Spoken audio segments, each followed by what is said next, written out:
चलिए वीके शर्मा भी हमारे साथ मौजूद है, उनसे बातचीत करते हैं। शर्मा साहब नमस्कार, स्वागत है आपका। सबसे पहले तो मार्केट्स पर अभी आपका आउटलुक क्या है? एक अच्छा रनअप हमने बीते 4 महीने में देखा है और अब 8700 के आसपास थोड़ा सा मार्केट जो है वो सुस्त होते हुए नजर आ रहे हैं। यहाँ से अब देखिए जीएसटी बिल डेवलपमेंट हो चुकी है, अर्निंग सीजन भी अपने लास्ट लेग में है, तो आगे कौन से वो ट्रिगर्स होंगे जो कि मार्केट की दिशा तय करेंगे और किस ओर मार्केट सब जाते हुए दिख रहे हैं आपको? जी, जो सबसे बड़ा जो एक ट्रिगर है हमारे मार्केट को चलाने वाला वो है लिक्विडिटी का, जो आगे चलते हुए बढ़ेगी। उसके मुख्य कारण है कि हमारा जो मॉनसून है अपेक्षा जैसी थी वैसा आ रहा है, अच्छा आ रहा है, 2 साल के बाद अच्छा आ रहा है। ऊपर से जो जीएसटी बिल पास हो गया, अब जो बाकी जो इसके मुद्दे हैं वो धीरे धीरे करके क्लियर हो जाएंगे, उसमें इतनी बड़ी बात नहीं है। तो इससे चलते हुए हम पाएंगे कि हमारी इंडिया की री रेटिंग होगी।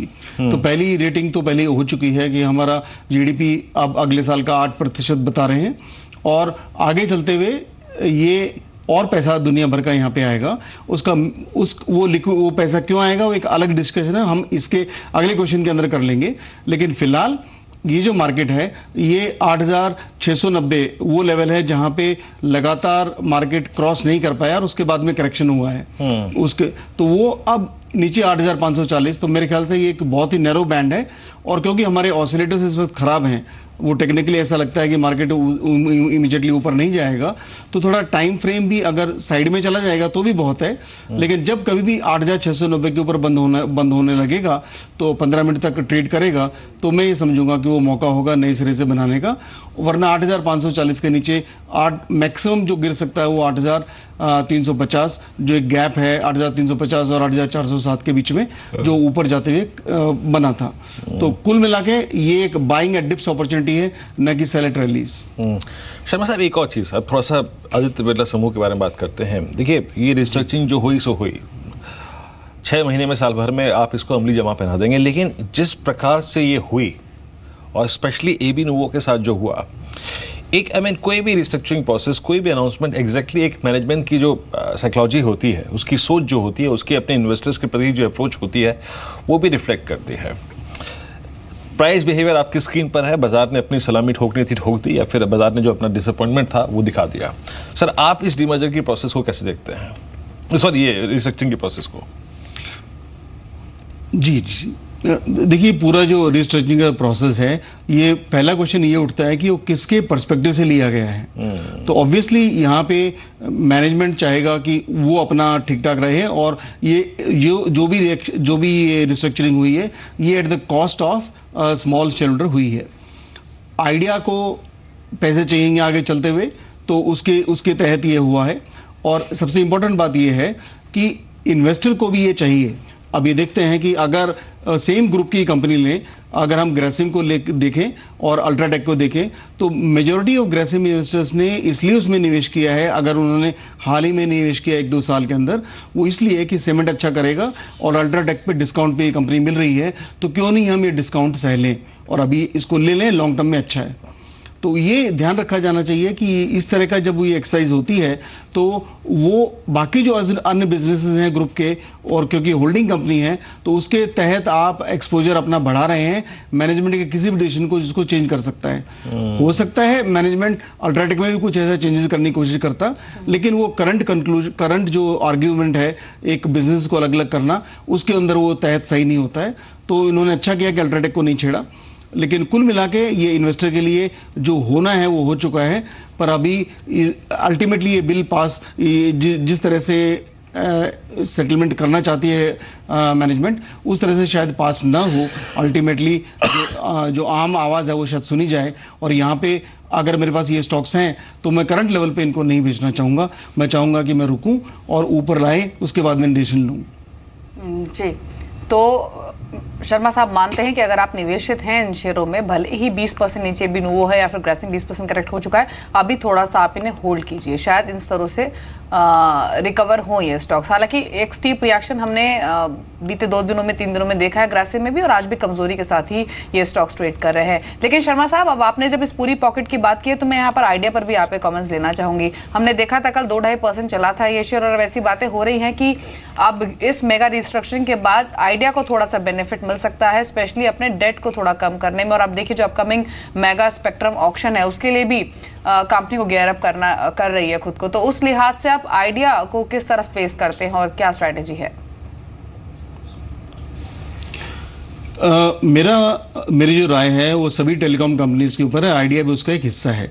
आइडिया तो ज़्यादा इम्पैक्ट करेगी, ये उसको बहुत ही आवश्यक रहेगा उसके लिए अपना नए बैंडविड्थ में एग्रेसिवली बिड करना, क्योंकि वो अपना चाहता है कि अपना पूरा जो उसकी कवरेज है उसको बढ़ाए। तो वो मेरे ख्याल से सबसे ज़्यादा एग्रेसिव उसको बिड करना पड़ेगा, जो उसकी सेहत के लिए अच्छा नहीं होगा। और नहीं ये अन्य जो टेलीकॉम कंपनीज हैं उनकी सेहत के लिए अच्छा है कि आप बहुत बड़े दामों पे इसको खरीदें। तो इस पूरे परिप्रेक्ष्य में जो टेलीकॉम कंपनियां हैं जो अंडर प्रेशर रहेंगी, एक तो आप ज़्यादा खर्चा करेंगे बैंडविड्थ लेने में, ऊपर से आप फाइट करेंगे शेयर होल्डर के जो कंज्यूमर के मार्केट शेयर के लिए, तो वो आप प्रेशर रहेंगे कि आप बेटर प्राइसिंग दें, इसका मतलब दाम भी घटेंगे। तो ऐसे वक्त के अंदर आपका पूरा जो फोकस है वो इस क्षेत्र से हट के उनके पास जाना चाहिए जो इस क्षेत्र को बैंडविड्थ सप्लाई करते हैं या जिनके होने से ये आगे चलता, ये नेटवर्क जिनके नेटवर्क से गुजरता है। तो उस मामले में टाटा टेलीकम्युनिकेशंस मुझे फंडामेंटली एक बेहतर स्टॉक लगता है जो इस पूरे परिप्रेक्ष्य में एक विनर साबित हो सकता है। एक और चीज़ हेमंत, मैं आपसे ये पूछना चाहता हूँ, इनफैक्ट अगर आप देखें पिछले 3 दिन में हेमंत, अगर सबसे ज़्यादा शॉर्ट कहीं सवार हुए थे, आई मीन जैसा कि कुछ देर पहले मैं कह रहा था कि एफआईज ने काफ़ी शॉर्ट्स बनाए भी हैं स्टॉक फ्यूचर्स में, सबसे ज़्यादा शॉर्ट्स सवार हुए थे सीमेंट पे। और आज भी आप देखिए, अगर आप सेक्टर प्राइस देखें, आई मीन पूरे सेक्टर का, तो it's I think -30 basis point, और ओपन इंटरेस्ट काफ़ी सिग्निफिकेंट है, आई मीन 6% पूरे सेक्टर में जुड़ा है। शॉर्ट कवरिंग में कह सकता हूँ। लेकिन हेमंत, आप इस शॉर्ट जो बनी है, डेवलप हुई है, इसको क्या मानते हैं? यहाँ पे हर पुल बैक पर अब ये शॉर्टिंग के कैंडिडेट्स होंगे या फिर आप शॉर्ट कवरिंग के सहारे कोई स्ट्रॉन्ग मूव विटनेस करेंगे इन स्टॉक्स में? देखिए वीरेंद्र, मेरे को जहां तक समझ में, आप सीमेंट स्टॉक्स की बात कर रहे हैं। जी जी जी जी जी।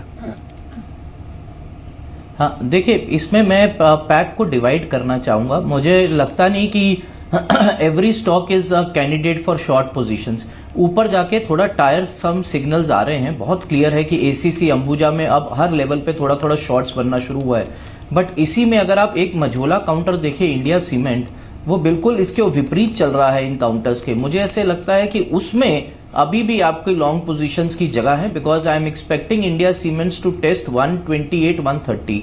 तो मेरे हिसाब से जब तक इंडिया सीमेंट 114, 115 के ऊपर रहता है, it's a good by two enter eight dips. लेकिन मैं आपकी एक बात से बिल्कुल राय रखता हूं कि अब उतना स्टीम आपको एसीसी अंबुजा में देखने को नहीं मिलेगा। मुझे लगता है कि ऊपर के लेवल पे आपको हर बार थोड़ा थोड़ा बिकवाली देखने को मिलेगी। शर्मा साहब, एक और चीज़ आई थिंक जिस पर मैं शायद आप ही की राय चाहूँगा, और वो था कि बीएसएनएल की ज़मीन वाला जो विवाद, आई मीन इनफैक्ट ये वैल्यू अनलॉकिंग के प्रोसेस हम कितने समय से आप देखें इसका वेट कर रहे हैं।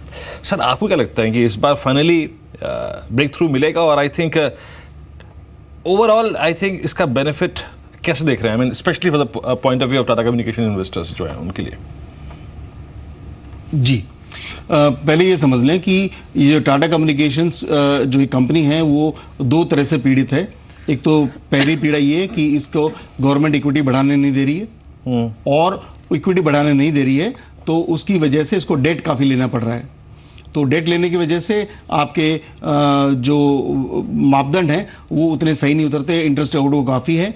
अगर ये डेट लौटा दे तो अर्निंग पर शेयर कहाँ से कहाँ पहुँच जाएगा, तो ये एक मुख्य चिंता है। लेकिन साथ में देखते हुए कि अच्छाई क्या है इसके अंदर, कि देखिए जब ये बीएसएनएल की ज़मीन जब बिकी थी, जब बीएसएनएल को जब बेचा गया था टाटास को, तो एक शर्त पक्के तौर पे थी कि टाटास को ज़मीन नहीं मिलेगी। जो ज़मीन है वो प्रेजेंट गवर्नमेंट की जितनी होल्डिंग है उनको रहेगी, या फिर उन शेयरधारकों को रहेगी जिनके पास है। तो कैसे ये ट्रांसफ़र हुआ कि गवर्नमेंट ने अपनी 25% हिस्सा शेयर जो थे टाटा बीएसएनएल के, टाटास को दे दिए। तो शेयर होल्डिंग चलेगी टाटास के पास 25%, लेकिन लैंड के राइट रहे गवर्नमेंट के पास। इसी तरह से जिन शेयरधारकों के बीएसएनएल के जिन्होंने ओपन ऑफर में पार्टिसिपेट किया और टाटास को अपने 20% शेयर्स बेचे, उनके पास आज भी वो राइट्स हैं लैंड बिकने के। तो वो आज शेयर होल्डर्स नहीं है टाटा कम्युनिकेशन के, लेकिन उनके पास राइट्स हैं। और बैलेंस जितने भी पब्लिक के पास शेयर्स थे वो पब्लिक के पास हैं, और उनमें से जो टाटास ने खरीदा क्रिपिंग एक्विजिशन के थ्रू 4% उतनी जमीन टाटास को मिलेगी जो पब्लिक से उन्होंने खरीदा। तो बेसिकली ये जमीन जिसकी वैल्यू 35 रुपए थी एट द टाइम ऑफ, जब ये 2002 में जब ये डिसइन्वेस्टमेंट किया गया बीएसएनएल का, आज उसकी जमीन की वैल्यू करीब 10,000 करोड़ रुपए हो चुकी है। प्रति शेयर अगर हम देखें तो उसकी वैल्यू हमने कैलकुलेट किया करीब 361 रुपए पर शेयर आती है। तो आप ये समझिए कि गवर्नमेंट ने जब ये बिल पास किया है अभी हाल ही में लोकसभा के अंदर, जिसके अंदर उन्होंने बोला कि कोई भी पीएसयू अपना अपनी जमीन बेचती है उस पर टैक्स नहीं लगेगा, तो पहले जो हम समझ रहे थे कि 361 रुपए के ऊपर उसको 200 रुपए ही मिल पाएंगे अंततः, क्योंकि डिविडेंड टैक्स जाएगा और ऊपर से आपको कैपिटल गेन्स टैक्स भी देना पड़ेगा। अब वो कीमत बढ़ के, अगर डिविडेंड टैक्स देना पड़ेगा तो फिर भी कीमत बढ़ के 280 रुपए हो गई है, जो करीब आपको मिल सकती है। अब इसमें क्योंकि गवर्नमेंट ने ये बोला है और लोकसभा में साफ बोला गया है तो ये होगा, पर इसका कम से कम आपको 1 साल प्रोवाइड करना चाहिए। अगर वो 1 साल है आपके पास तो बाकायदा अच्छे डिविडेंड के लिए खरीदें, और ये जो बिजनेस है वो और अच्छा रहेगा। लेकिन सबसे बड़ी बात है, गवर्नमेंट एक बार जमीन बेच देगी तो वीरेन इसके जो शेयर्स हैं गवर्नमेंट के, टाटास के, पब्लिक के, वो पैरी पैसू हो जाएंगे, यानी कि सबके इक्वल राइट्स रहेंगे। उस वक्त गवर्नमेंट के लिए पॉसिबल होगा, क्योंकि वो अपना अपना हिस्सा बेच पाना, जो आज की डेट में अगर जो शेयर बेचती है तो उनके अंदर जो करंट मार्केट में मिल रहा है उनमें लैंड की वैल्यू भी है। तो एक बार वो जब हो जाएगा तो ये मैं समझता हूं जो ये बंदर बैठा है टाटा कम्युनिकेशंस की पीठ के ऊपर, वो उतर जाएगा और उसकी री रेटिंग होगी और डेट कम हो जाएगा, और जितना डेट कम होगा उस हद तक उसका मार्केट कैप बढ़ेगा। तो ये 2 साल की अवधि के लिए बहुत ही उम्दा स्टॉक है। पहले भी आपके पास बता चुका हूं, अब तो और क्लैरिटी आई है। 14 साल से जो क्लैरिटी नहीं आई है, अब क्लैरिटी आई है। तो टाटा कम्युनिकेशन पर शर्मा साहब का पॉजिटिव व्यू है, और स्टॉक में हमने बीते इसी खबर की वजह से कच्ची खरीदारी देखी भी थी, और अभी भी ½ % की बढ़त लेकर ये शेयर ट्रेड कर रहा है। हेमंत, शुक्रिया आपका, आप शामिल हुए शो में और सभी स्टॉक्स पर आपने अपने कमेंट्स शेयर किया। आप देखिए मार्केट्स को तो 72 अंक की मजबूती लेकर दिन के उच्चतम स्तरों पर ही अभी मार्केट्स ट्रेड कर रहे हैं। 8664 के लेवल्स पर इंडेक्स अभी कामकाज कर रहा है। आज बैंकिंग स्टॉक्स को, खासतौर से प्राइवेट बैंक्स, ऑटो स्टॉक्स, यहाँ से अच्छा पार्टिसिपेशन आते हुए दिखा है। LNT, BHL जैसे शेयर्स भी आज अच्छी परफॉर्मेंस दिखा रहे हैं। शर्मा साहब, आपका भी शुक्रिया, आप शामिल हुए शो में और अपने व्यूज आपने मार्केट्स पर और सभी सेक्टर्स पर शेयर किए।